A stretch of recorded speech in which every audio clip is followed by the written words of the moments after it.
begging is something that is discouraged in Islam. The minute you have your limbs and so on and so forth, you should try to work and earn the best of the earnings of those which you have through your own perspiration, okay? But if a person is begging, don't belittle them, don't rebuke them. Understand that. Don't rebuke them, don't belittle them, but understand that had it not been for the one begging, you would not have been able to give out charities. Or had it not been for those in need, even if they were not beggars, you would not have been able to give charity. So to a degree, the unemployment that we may be facing is also part of the plan of Allah to test both sides. Those who are unemployed should keep trying and not losing hope. That is an act of worship. Not to lose hope is an act of worship. Great act of worship. And those who have been given must keep giving. That's also an act of worship, without belittling. Allah created, because if there were no poor people, what would happen to zakat? What would happen to charity? What would happen to a pillar of faith?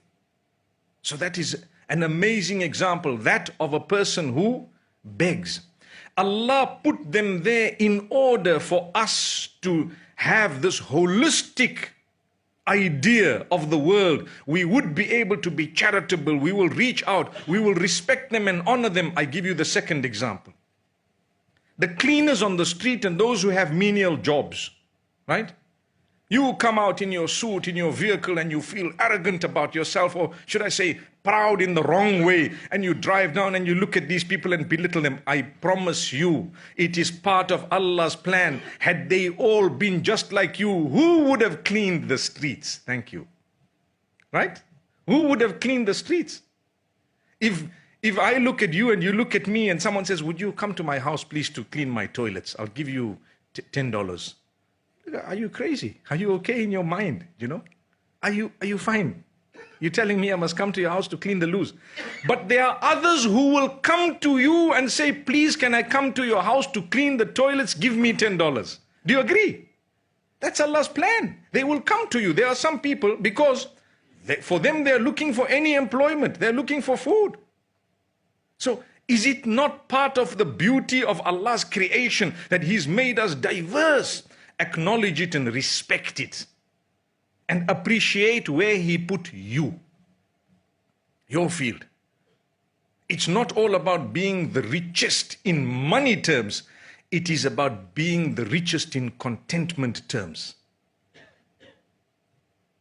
If we have 20 millionaires in this room, and inshallah there will be billionaires, and who knows, maybe trillionaires, right? I hope the currency at that time is worth value, because I've been a quadrillionaire, but it was Zimbabwe dollars, worth about $5 US.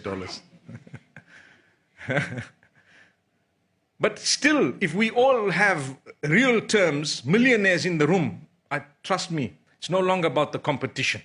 It's about the quality of your life. Many people have a lot of wealth. The quality of their life is nothing to be jealous about. Not at all.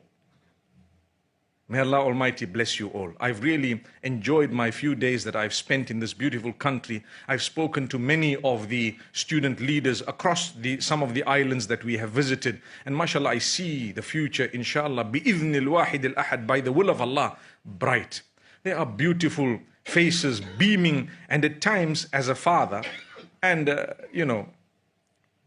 one of those who's been in counseling and a few other things, I can see a face and tell you, mashallah, this face is shining bright, or these faces are shining bright. The minute we drop into irresponsible habits, do you know it shows on your face? How many of you, and I want you to put up your hands, how many of you can look at a person's face and tell that most probably this person smokes cigarettes? Put up your hand. Thank you. Put your hands down. My point is made. That means you can tell on the face. It shows, doesn't it? Whereas you see a face that is beaming, sparkling, you know they've kept themselves away from habits that would bring them down. I just gave you one example. I could have said that of drugs and that of whatever else. And it's the same is true for most of that. So that's the last point, and I want to end with this.